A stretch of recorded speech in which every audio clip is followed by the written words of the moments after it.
What's up, guys? Welcome back to the channel. Today we're in this 2019 Nissan Rogue Sport SV. This Rogue is actually basically just a rental car right now. I have it because I have to kind of take a trip this week, but I figured while I'm renting this thing, I'll just put up a video on the channel. I know I haven't been posting lately, but this Rogue is not anything special. It's nice. I'll be telling you some of the things that I like about it, but I'll also kind of be telling you some of the things that I don't really like about it in this video. To anyone who may be new to my channel, this isn't a normal review, at least not this video.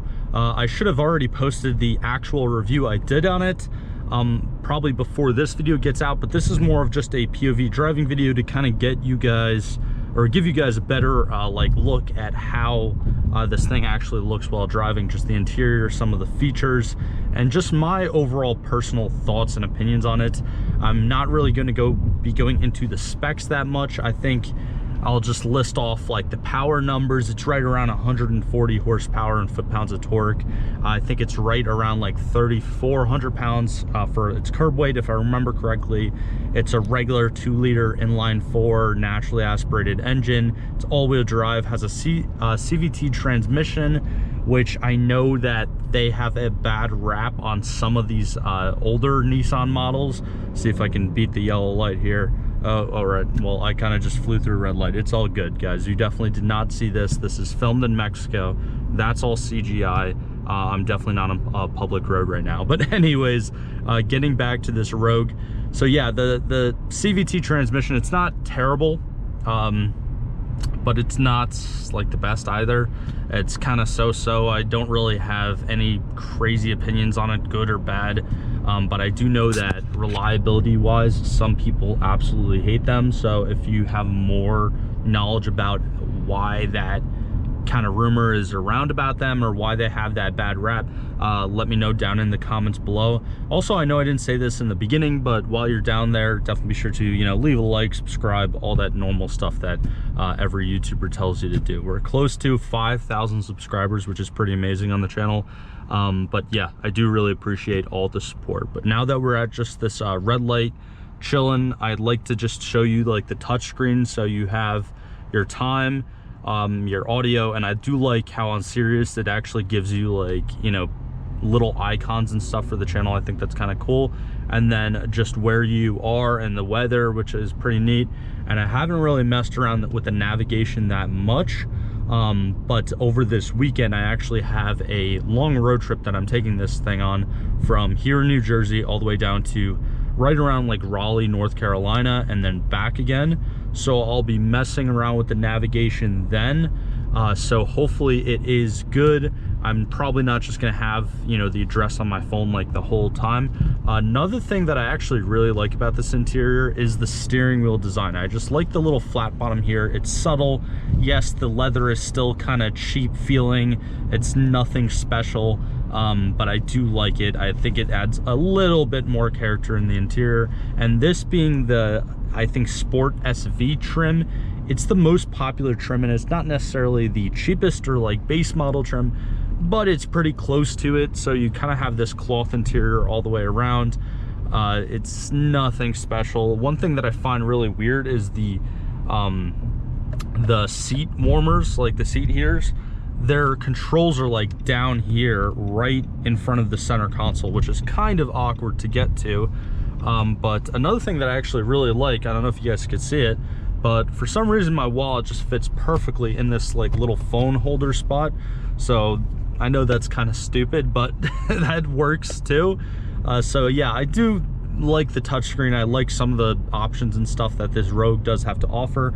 But as far as overall drivability, it's not terrible. I said this in my review, and I'll say it again. It's a point A to point B type of vehicle. It's fine for being just a commuter vehicle. It's got plenty of options that I'm sure you would need, and it is generally cheap. The original MSRP for these things back in 2019 started right around $25,500 US dollars for at least this trim and this year Rogue. But now on the secondary market, I haven't really looked throughout Facebook Marketplace or any other site, but I did look through Car Gurus before making this video, and you can find them for as low as 12 to 13,000 miles, or excuse me, $12 to $13,000 with not that many miles on the odometer.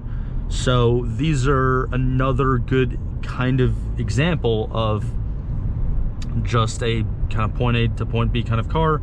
It's safe, it's pretty reliable. I think it's reliable enough. As I was researching it, I was looking through some of the forums, and people haven't really said anything that's too bad when it comes to reliability. Like, some of the electronic stuff might you know, mess up here and there, but besides that, no major issues.